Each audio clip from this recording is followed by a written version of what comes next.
Hello, good morning, नमस्कार। सभी का स्वागत है पावर ऑफ नॉलेज लीगल मेरे इस चैनल पे। आई होप सब अच्छे से पढ़ाई कर रहे होंगे, अपने कॉम्पिटिशन में लगे होंगे और जो हमने मेंटल हेल्थ पर सीरीज़ स्टार्ट की है इसका भी आनंद ले रहे होंगे। इस ज्ञान से भी आप लाभ उठा पा रहे होंगे और बहुत कुछ सीखने की ज़रूरत है क्योंकि बहुत सारी चीज़ें हमें बताई नहीं जाती हैं। तो इस चैनल का उद्देश्य यही है कि हम मेंटल हेल्थ पर अवेयरनेस क्रिएट कर सकें और लोगों को ये जानकारी दे सकें कि अगर आपके आसपास ऐसे लोग हैं तो उनके प्रति आपको कैसा व्यवहार रखना है, और ख़ुद भी अगर आप किसी व्यसन या किसी अन्य बीमारियों का शिकार हो गए हैं तो उससे कैसे निपटना है, ये चैनल आपको ऐसा ज्ञान दे रहा है। तो शुरू करते हैं आज का सेशन। आज का जो टॉपिक हम लेकर के आए हैं वो नशे की लत है और चिकित्सा जो ज्ञान है, यानी चिकित्सा सहज ज्ञान जिसे हम यहाँ पे कह रहे हैं, इसके बारे में थोड़ा सा जान लेते हैं। शुरू करते हैं। कह रहे हैं कि चिकित्सा सहज ज्ञान के मुताबिक नशे की लत हमारे सहज ज्ञान मार्गदर्शन प्रणाली का एक प्रमुख हिस्सा है जो हमें बताता है कि हमारे लिए अपने आप, अपने प्रति प्रेम, काम से निपटने या दूसरे के प्रति जिम्मेदारियों को निभाने के बीच संतुलन बिठाना कठिन हो रहा है। देखिए, ऐसे व्यक्तियों को बैलेंस बनाने में, जैसे कि लाइफ को लेकर के वो थोड़े से आप समझ लीजिए कि क्रैंकी हो जाते हैं। मतलब छोटी छोटी बातों में चिढ़ने लगना, ध्यान का न लगना, किसी कार्य में मन न लगना, मतलब सिर्फ काम करने के लिए काम करना, ठीक है। उनको कोई आनंद नहीं आता है किसी भी एक्टिविटी को करने में। जब ये लतें लग जाती हैं, जब एक स्तर से ऊपर इंसान चला जाता है, उसकी बात हो रही है यहाँ पे। कह रही है तीसरे केंद्र का विषय है, जैसा कि आपने परिचय में ही देखा। तीसरे केंद्र के स्वास्थ्य में हमारे आत्मसम्मान या स्वप्रेम के बीच दूसरों के प्रति अपनी जिम्मेदारी के एहसास को संतुलित करना शामिल होता है। यदि हमें उस संतुलन में दिक्कत होती है तो हमें पाचन और वचन, देखिए बहुत ज़्यादा इनको डाइजेस्टिव सिस्टम होता है हमारा, तो उस पर भी इनको दिक्कत आने लगती है क्योंकि नशा जानते ही आप कितना ख़तरनाक है। अगर मान लीजिए आप अल्कोहल पीते हैं तो आपको लीवर सिरोसिस हो सकता है, अन्य बहुत सारे डाइजेशन से संबंधी जो विकार हैं वो आ सकते हैं। आपका मन उसके बगैर बहुत चिड़चिड़ा रहेगा, आप कंसंट्रेट नहीं कर पाएंगे, किसी से बात करने में आपको शर्मिंदगी महसूस होती है, शर्माते रहते हैं आप, या हो जाएंगे तो बहुत उग्र हो जाएंगे, यानी वो बैलेंस वो मेंटेन नहीं कर पाते हैं। ठीक है, आगे जानिए। कह रहे हैं कि इससे क्या होता है, पाचन और वजन तथा शरीर की छवि ही नहीं, नशे की लत से निपटने में भी समस्या होती है। यानी वो खुद नशे से निपट नहीं पाता है, उसे बाहरी हेल्प की बहुत आवश्यकता होती है। चाहे मधुमेह हो, यानी कि शुगर की बात हो रही है, डायबिटीज़ की बात हो रही, चाहे मधुमेह हो जो अग्नाशय की समस्या है ना, या यकृत यानी लीवर की बात हो रही है यहाँ पे, पेट या अग्नाशय पर शराब का असर है ना, सारी चीज़ों की लत तीसरे केंद्र से जुड़ी होती। हमें बच्चों, पालतू जानवरों, काम, संसार में सक्रियता, किसी संबंध, परिवार, है ना, सीखने।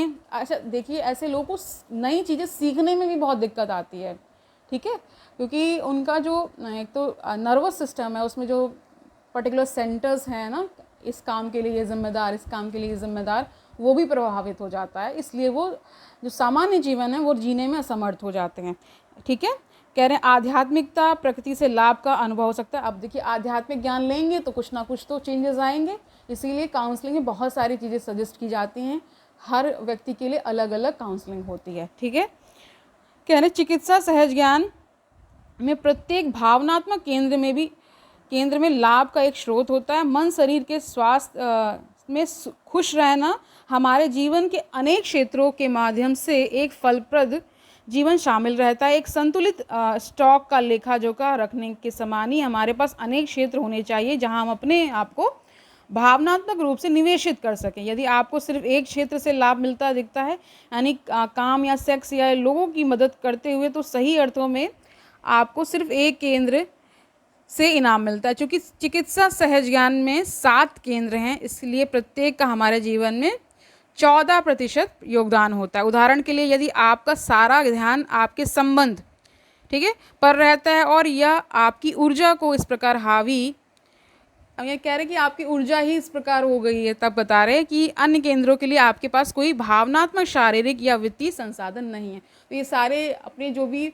सेंटर्स होते हैं इनको ब्लॉक ही कर लेते हैं नशे से, उसी में डूबे रहते हैं, तो फिर इनको जो सामान्य अवस्था है उसका ज्ञान ही कैसे होगा। ठीक है, तो पहले वहाँ से निकले तब आपको जो जीवन है उसके प्रति जो होना चाहिए सकारात्मक भाव, वो तब आएगा ना। ठीक है, यही बात यहाँ पे की जा रही है। कह रहे हैं कि तो कह रहे हैं कि हाँ, आपको किसी लाभ या नशे का कृत्रिम एहसास हो सकता है जब हम कोकेन, जुआ, यौन संबंध या दूसरों को बचाने में शामिल होते हैं। हालांकि आप खुद को बेवकूफ़ नहीं बना रहे होते। यदि आपके जीवन में अनेक संतुलित व स्वस्थ क्षेत्रों में खुशी और लाभ नहीं है तो जल्दी ही आपको नशे की लत लग जाएगी। तो ये कहा यहाँ जा रहा है कि कई लोगों को आपने कहते हुए सुना, बहुत टेंशन रहती है इसलिए पी लेते हैं। ठीक है, बहुत लोग ये कहते हैं कि ये चीज़ नहीं हो रही है, थोड़ा सा रिलैक्स करना है। अब देखिए, यहाँ पे शुरुआत तो आपने टेंशन मुक्त होने से की थी, लेकिन वो जो नशे की लत आपको कितना आगे टेंशन देने वाली है और पूरे परिवार को कितना प्रभावित करने वाली है, ये वो व्यक्ति नहीं समझ पाता है। और कुछ लोगों को मैंने लत लगाते हुए देखा है, यानी कि अरे आज ही पी लीजिए, क्या हो जाता है उससे। देखिए, वहीं से शुरुआत हो जाती है और आपको पता नहीं चलता है कैसे वो आपके जीवन में प्रवेश कर जाएगी। और प्रवेश करने के बाद कहते हैं कि जब आप छोड़ेंगे तो उसके विड्रॉल सिम्टम्स आएंगे और उनको फिर ट्रीट करना काफ़ी मुश्किल हो जाता है।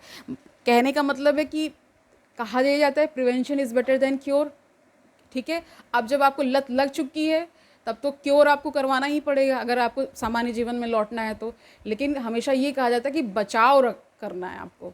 इस स्थिति तक पहुँचे ही ना, उससे पहले ही हम सतर्क हो जाएं। ठीक है, आसपास आप लोगों को देखते होंगे, कहीं कोई नाले में पड़ा हुआ है, कोई कहाँ कोई क्या कृत्य कर रहा है, कोई कुछ कर, ये सब नशे की लत के कारण होता है। ठीक है, और लतें भी कई प्रकार हो, जिसमें सट्टेबाजी करना है, जुआ खेलना है, ये सारी जो लतें हैं वो परिवार को कहाँ ले जाती हैं, आप सभी को पता है। आपके आसपास ऐसे उदाहरण होंगे। ठीक है, आप अपने जीवन में देख रहे होंगे ऐसे लोगों को कि उनका अंत किस प्रकार होता है। तो आपको इन सब चीज़ों से बचना है, अच्छी अच्छी किताबों का अध्ययन करना है, अच्छे लोगों से मिलना है, आध्यात्मिक गुरु किसी को बना लेना है जो अभी आपको सही लगते हैं, जो भी आपको अच्छे लगते हैं, पूरी जांच परख करते हुए। ठीक है, और अगर वो आध्यात्मिक गुरु नहीं भी मिल रहे हैं तो बहुत सारा कंटेंट, बहुत सारा ज्ञान आपको मिल सकता है।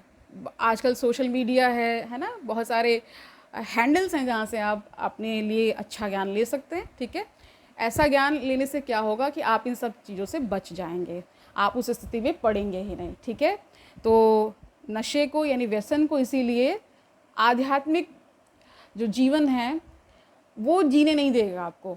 ठीक है, ये नशा आपको ईश्वर आने ही नहीं देगा, आपको अध्यात्म को अपनाने ही नहीं देगा। क्या ये तो फिजूल की बातें हैं। ठीक है, इस तरह का उनका मानसिक स्तर हो जाता है। तो ऐसी चीज़ों से बचना है, ऐसे लोगों से भी बचना है, क्योंकि कहते हैं ना कि ऐसे लोग कॉन्टेजियस होते हैं, ये फैलाते हैं इन चीज़ों को, उनसे बचना है। ठीक है, तो आज का ज्ञान यही है कि जब आप ऐसे लोगों को देख रहे हैं कि वो ऐसा कुछ कर रहे हैं तो उनको चिन्हित कर लेना है कि ये व्यक्ति ऐसा है, उसके पास नहीं जाना है, उससे ज़्यादा संपर्क में नहीं आना है। ठीक है, और जिनके परिवारों में ऐसे कोई व्यक्ति हैं तो उनको देखिए कहा यह जाता है कि इनके लिए केंद्र बनाए गए हैं। अगर वो स्थिति बहुत आपे से बाहर हो चुकी है तो वहाँ पे उनको भर्ती कराइए, उनका प्रॉपर ट्रीटमेंट कराइए और तब आप देखेंगे कि वो आपको सामान्य जीवन में लौटते हुए दिखेंगे। ठीक है, तो आज के लिए इतना ही रख रहे हैं। हम समझ गए हैं कि नशा और लत पड़ जाती है ना। नशा तो आप एक दिन करेंगे और फिर उसकी लत पड़ती है, एडिक्शन हो जाता है। ठीक है, आपने बहुत सारे मूवीज़ में भी देखा होगा कि कोकेन के उसमें पूरे परिवार को नष्ट कर लेते हैं। आपके आसपास भी ऐसे लोग दिख रहे होंगे। तो वो नहीं बनना है आपको। आपको क्या बनना है? एक अच्छा चरित्रवान व्यक्ति बनना है जो इन सभी अवगुणों से परे हो, उससे ऊपर हो जाए। तभी आप दूसरों को ज्ञान दे पाएंगे, तभी हम एक अच्छे राष्ट्र और समाज का निर्माण कर पाएंगे। ठीक है, आज का ज्ञान यही है। अपनी पढ़ाई अच्छे से करते रहिए, कोई बर्डन नहीं लेना है। जब आप रोज़ रोज़ पढ़ेंगे, कुछ ना कुछ डेली आप पढ़ते रहेंगे तो एक दिन पे भार आने वाला नहीं है। तो आपको कोई भार नहीं लेना है। सामान्यतः जैसे आप पढ़ते रहते हैं वैसे पढ़ते रहिए। हम ये सीरीज़ जब कंप्लीट कर लेंगे, हम किसी नए विषय में भी प्रवेश करेंगे, कुछ नया ज्ञान भी लेकर के आएंगे। अभी ये ज्वलंत विषय मुझे लगा है, आजकल जो मैं देख रही हूँ उसको देखते हुए मुझे लगा कि इस पर भी अवेयरनेस क्रिएट करनी चाहिए, लोगों को अवेयर करना चाहिए।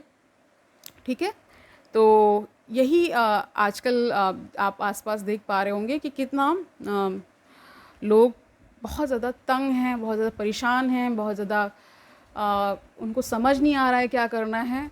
तो थोड़ा सा थम जाना है और ऐसे लोगों के संपर्क में आना है जो आपको अच्छाई की ओर ले जाएं। ठीक है, कल मिलते हैं, तब तक के लिए ऑल दी वेरी बेस्ट।